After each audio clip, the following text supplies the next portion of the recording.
Hello again, Bohol!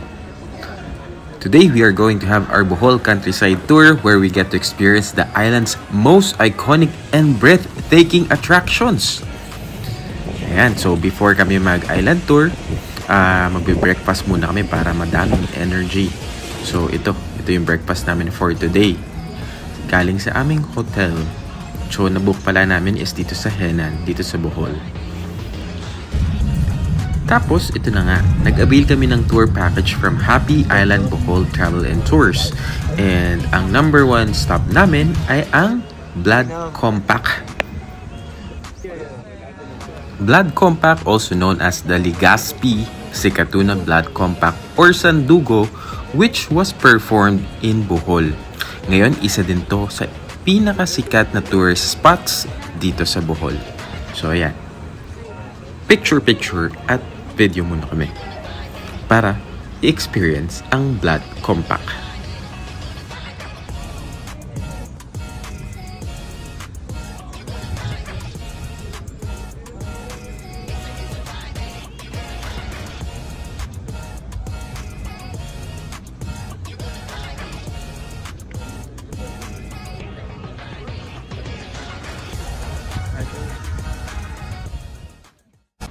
Our next stop is the Immaculate Conception Parish Church, also known as the La Purísima Concepción de la Virgen María Parish Church or Baclayon Church.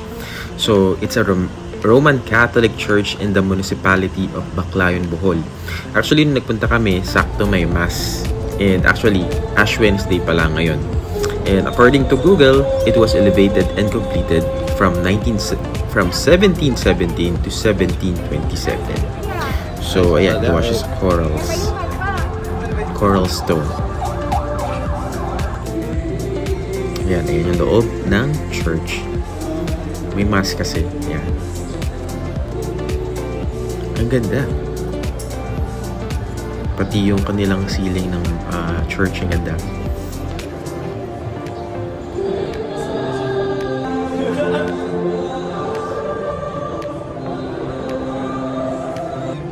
So ayun, before kami umalis dito sa Baclayon Church, nag-video and pictures muna kami sa side ng church. Ayan, para sulit ang ating experience. Ang ganda dito actually, medyo mainit lang pero super sulit. Saan tayo next kaya? Meron. Makakapasok din kayo. So ayun nga, ang next nating stop ay ang Sikatuna's Mirror of the World and Botanical Garden. So, dito sa Mirror of the World, showcase ang mga global landmarks.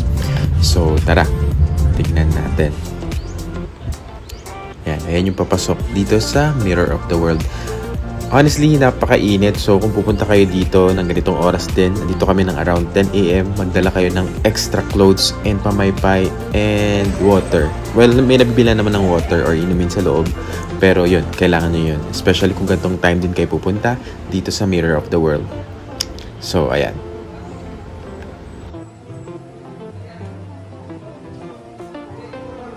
Para sa amin, ang ganda nito. First time namin pumunta dito kasi nung una namin punta dito sa Bohol na magkasama, hindi pa siya kasama sa tour package na inavail namin. Pero super sulit din pumunta dito. Mainit pero super sulit. Yan. Daming maikutan. Ang daming parts ng Mirror of the World na pwede kayo mag-picture and mag-video at sure ako maganda yung kakalabasan kasi ang ganda niya dito.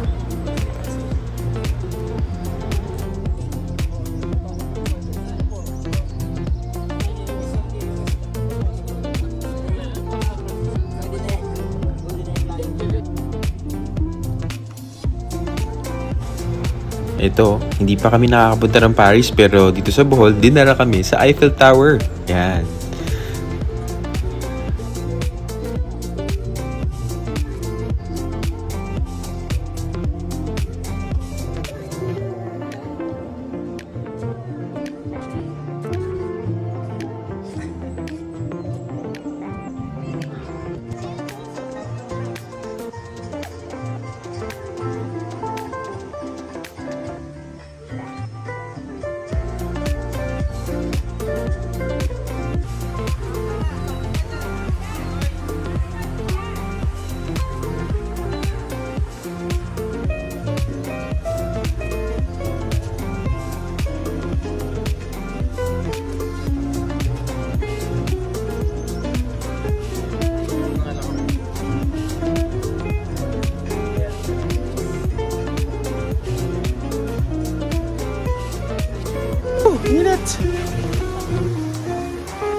What country is that? Huh? Yan. US.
So, ayun nga. Tapos na kami dito sa Mirror of the World. At super na-enjoy namin. Medyo mainit lang. Well, actually not medyo mainit talaga.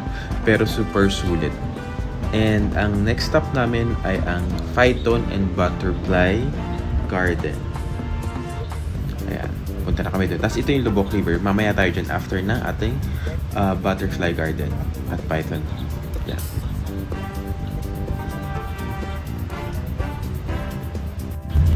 Sa totoo lang, ang super sulit ng countryside tour kasi ang ganda ng mga tanawin mo kapag nag-iikot kayo papunta sa next tour spot. Super sulit. Ngayon, nandito na tayo sa Phaeton and Butterfly Garden. So, namatay po siya 2015 at age of 18 years old po.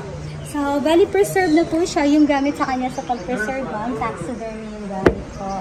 Yung bigat niya, abot siya ng 200 kg. Yung estimated niya po, ma'am, 7 meters po siya.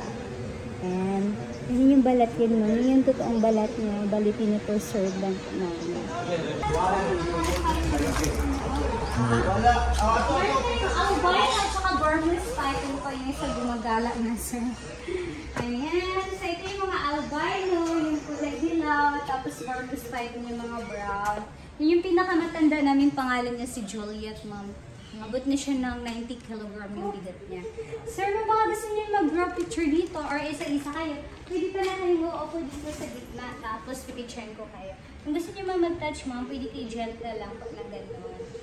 Plus, stop natin saglit, sir, yung video, tapos picture muna tayo. Okay. Wala.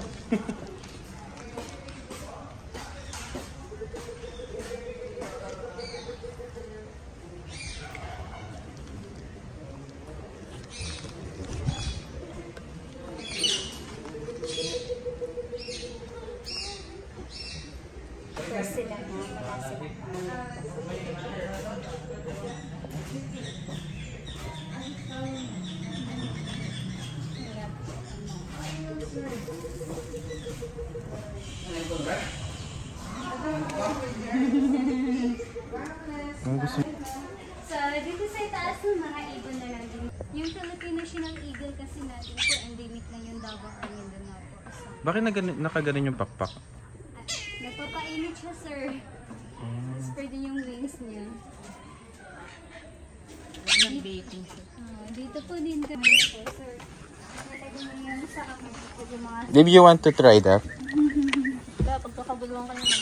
Oo, medyo... Okay lang ba i-gano'n natin yung parang ganito? Sir, party siya medyo... Oops! Wait lang. Steady lang, guys. Party kayo masyadong ma-scratch, sir. Wait lang. Pero na lang yung ano mo, sir, ha? Pwede bang ano? Opo, sige po. Wait lang po. Party kayo ma-scratch. Ah! Guys! Uy, isa-isa muna kayo dyan. Video ko kayo, sir. Wait, anong papakain ko sa kanila? Ay, ito po, ito. Wait lang. Pwede bang wait lang? Crap. Huwag mo nang kumapit. Ay, dito. Opo, sige po. Wait lang. Oh my God! Guys! Uy, isa-isa muna kayo dyan. Video ko kayo, sir. Wait, anong papakain ko sa kanila? Ay, ito po, ito.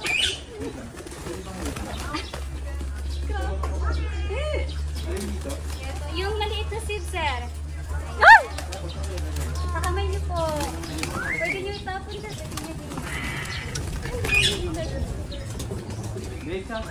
Andito, marap ka dito. Halika na. Sama kayo na. Ayoko mo.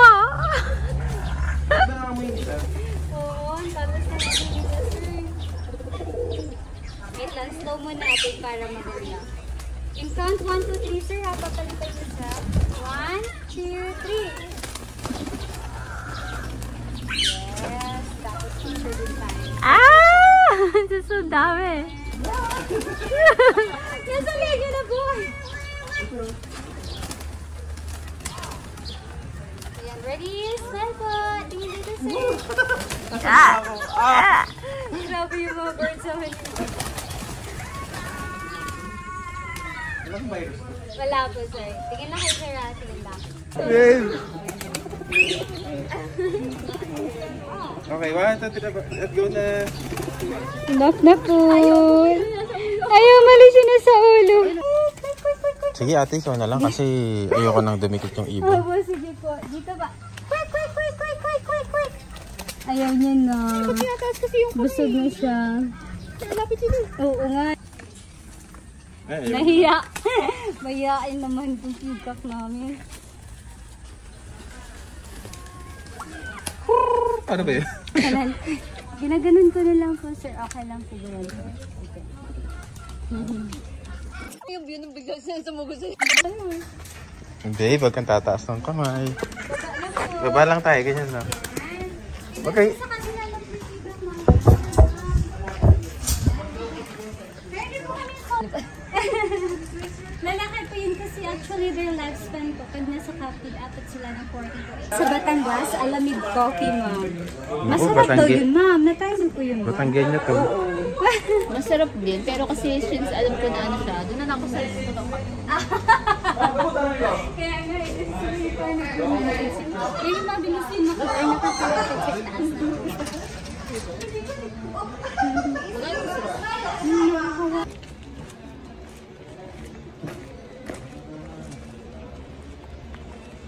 Mga banana.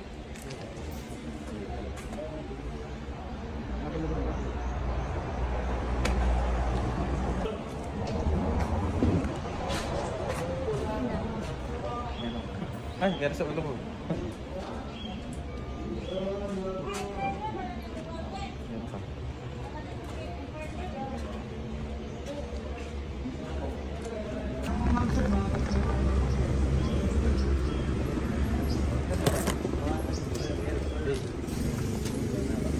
Sir, pictures na ako sa inyo, sir. Join ko kayong dalawa, sir. Lipid ako country, ma'am. Tapos tignan niyo yung butterfly. Tapos magkakantry. Yan. Yes, sir. Tawag pala sa kanya ng paper kite butterfly. What? Paper kite butterfly po, sir. Actually, their lifespan po, 2 to 3 weeks lang sila mabubuhay. Oh. Gusto mo maaga ma-preserve? Gold siya. Meron kami yung eggs nito. Ito magiging caterpillar na yan. Then 2 weeks magiging chrysalis sila yung nakikita niyo kanina. Dito, sir. Ah, yung yung maliit, mga maliliit. yes, na circle na bilog-bilog dyan. Sige pong bigyan niyo, sir. Wala nagkamakain yung mga butterflies. Ay, sabihin na tayo. Okay na po.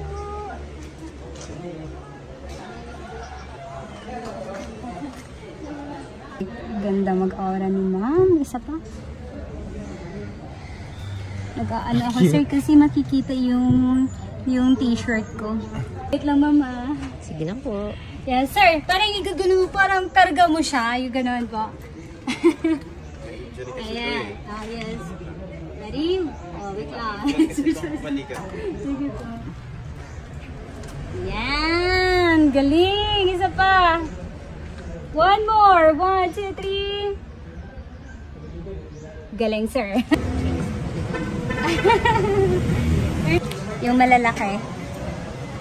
Ang ganyan na sila kalaki pag lumabas. Yes po. Bali, paglabas nila, adult na sila agad. Adult butterfly. Ay, naku, hindi na sila nag-toddler. Yes, sir. Okay. Ayan, ngayon andito na kami sa Lubok River. Kasi kami ay maglo-Lubok River Cruise. Yan. Actually, isa to sa mga paborito rin naming attractions dito sa Bohol. Yan. So, bali, sakay kayo sa may cruise. Tapos, meron din siyang buffet. Actually, hindi kami gutom kasi nga breakfast buffet kami sa hotel. So, we just want to enjoy yung view tsaka experience dito sa Lubok River Cruise. And, ayan, tara. Samahan nyo na lang kami dito sa cruise. Kumain pa rin kami konti, pero konti lang. Pero, pakita ko pa rin sa inyo yung mga food options kapag andito kayo sa Lubok River Cruise. Kasi isa to sa masasabi kong paborito or best kong tourist attractions dito sa Bohol. Yan, yan yung mga food nila. Buffet siya, Pinoy buffet. Yan. Sayang nga busog kami kaya hindi kayo masyadong kumain. Actually, si Grace, ang kinain niya lang dito, fruits. Ako kumain lang ako ng hipon. And yung maha. And I think tuna yung isda na kinuha ko. Yun. Yun lang. Tapos tubig lang. Pero meron silang juice din. Ayan. Mainit actually talaga nung araw na pumunta kami. Pero nung umandar na, medyo naging okay na yung hangin. Tapos yun, may pa kanta-kanta pa sa lito. Super nakakaaliw itong experience na to. Ayan, tara, enjoy na lang natin ang ating Lubok River Cruise.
Always a great experience to try this Lubok River Cruise.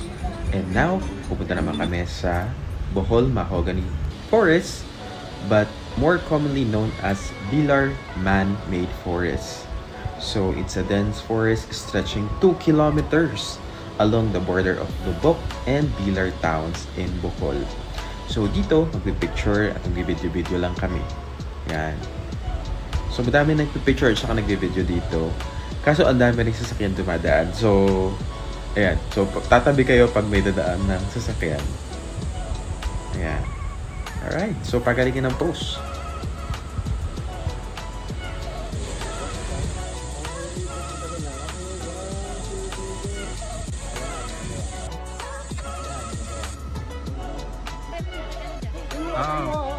Pagkatapos mo.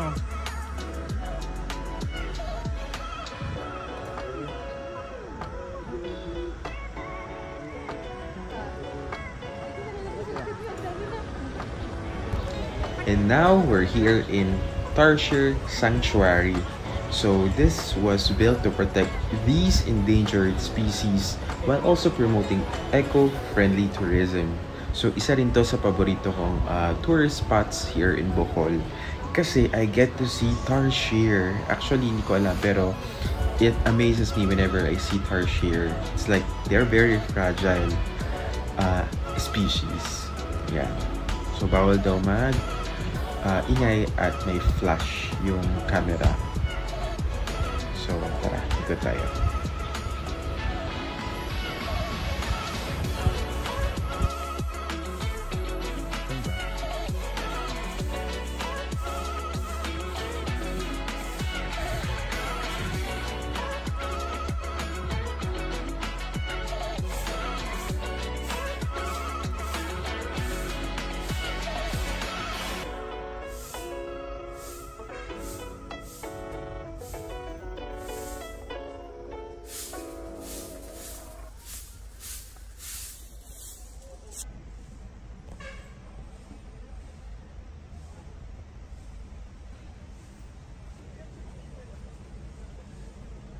May bato.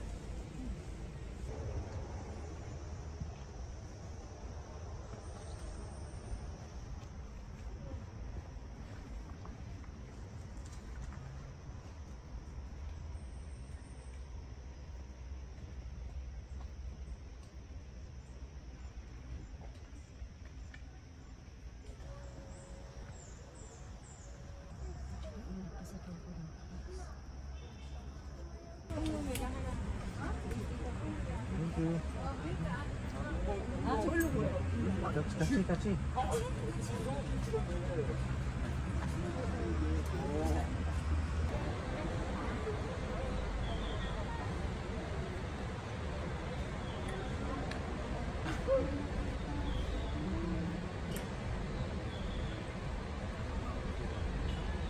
So, I hope you enjoyed yung ating Tarsier Sanctuary like we did. Kasi ang next natin, ito na, ang Chocolate Hills. Yes, ang Chocolate Hills na super amazing in person. Yan. So, paano nga ba nabuo ang Chocolate Hills? So, may nagsabi-sabi na ginawa daw ito ng mga nilalang na galing sa ibang planeta. Tapos ayon naman sa kwento ng matatanda sa lugar, ang mga burol ay nabuo mula sa mga luha ni Arogo. So yung si Arogo daw isang higanteng binata na umibig sa isang mortal na babaeng si Aloya. Tapos yung namatay si Aloya, lubos na namighati yan ang higante at umiyak ng umiyak at nabuo ang mga burol. Pero ang sabi naman dito sa Sensya, the Chocolate Hills in Bohol were formed by tectonic uplift, limestone deposits, and erosions over millions of years. Kaya nabuo ang Chocolate Hills or mga burol dito sa Bohol. So, again, isa to sa pinaka best tourist spots na makikita nyo dito sa Bohol kasi nakaka-amaze na may ganitong lugar sa Pilipinas dito sa Bohol. Yeah, kaya ako masasabi ko, isa talaga sa pinakasulit puntahan ang Bohol pag magtutour kayo sa Pilipinas. I'm sure babalik talaga kami dito ulit. So for now, ayan, enjoy nyo muna din ng view katulad ng pag-enjoy namin sa view ng Bohol Chocolate Hills. So, siguro hanggang dito na lang. Bahala na kayo gusto nyo tapusin. May ilang minuto pa tong video na to. Pero ayan, enjoy na lang din. At thanks for watching.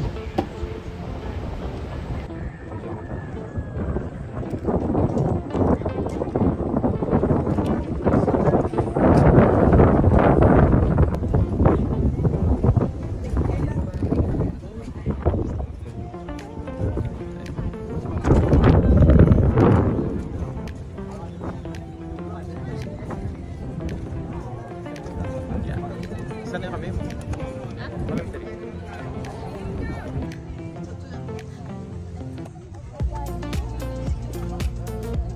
Sumawa kami pa yan.